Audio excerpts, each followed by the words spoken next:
From enemies to opportunities to the end times, what does the future hold for this region, and what impact will it have on the rest of the world and your life? In the last section of your book, Joel, is future. What do you see for the future here in the Middle East? Well, I think there are two contradictory cross currents going on in this region. The positive trend line is Arab and Israeli peace is breaking out. Historic, game-changing, tectonic shifts in thinking. It's not just about a couple of regional leaders sitting down and signing some papers. No, I've been to the United Arab Emirates, for example, twice since the Abraham Accords were signed. And it is warm, and they are welcoming, and they love it that you're Israelis. We've had conferences there. We've had meetings with leaders, with individuals. They are so excited. It's such a warm peace. I've also been to Bahrain since the Abraham Accords were signed. Same thing. They're so excited.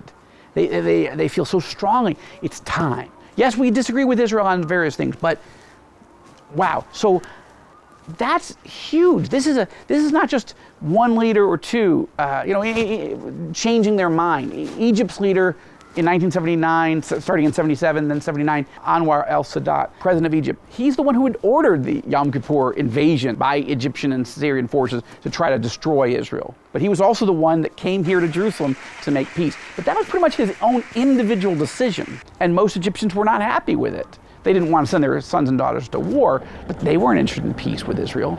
But the Emirati people want peace. The Bahraini people want peace. I think the Moroccan people want peace. So I think that's the positive trend line, but the negative trend line is just as real. And that is Iran is dangerously close to being able to build not just one nuclear weapon, but a full arsenal of nuclear weapons. They have the ballistic missiles that can reach Israel, and soon they will have those missiles that can reach the United States. All the more we need to pray for the peace of Jerusalem. And how about the future for evangelicals here in the region? Well, I think what we've watched over the last 20 years is Christians go from being in grave danger in much of the region because of radical Islamism attacking churches, burning them down, beheading Christians, slaughtering Christians, enslaving Christians. We've seen it from Libya and Egypt to Yemen and certainly Syria and Iraq.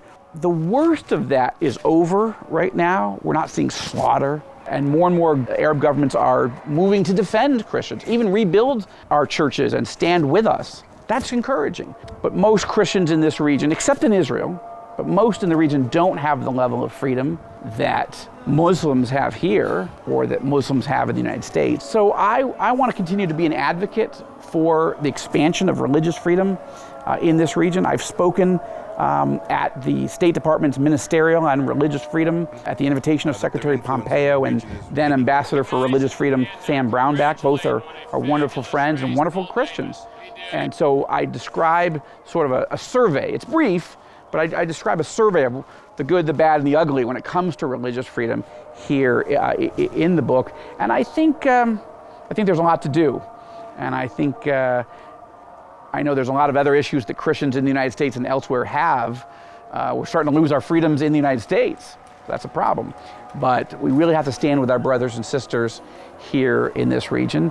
And we also have to, one other thing, and I talk about it in Enemies and Allies, unfortunately, much of the media in this part of the world has become an enemy.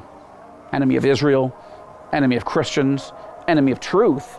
And that's one of the reasons we started All Israel News and our sister site, All Arab News. In fact, I dedicate Enemies and Allies to the staff and the board of our two news sites because truth is under siege here. And I think Christian Broadcasting Network has done an amazing job over the years, but I would say, may your tribe increase. There's so much good happening in this region, but there's also so much danger in this region.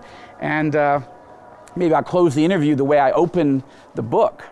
I say that it's been long said about Las Vegas that what happens in Vegas stays in Vegas, but nobody says that about the Middle East. What happens here has an effect. It has an effect on the rest of the world. It has an effect on the church. It has an effect on oil prices, on energy prices, on inflation, on currencies. on politics, on people who serve in the military. This region forces you to pay attention, and it has an effect spiritually and geopolitically. And I think that the 20th anniversary of 9/11 is the right moment to reassess, 20 years after that horrific series of attacks, who are our enemies and who are our allies, and how should we live different and pray different as Christians in light of these truths. Alpha,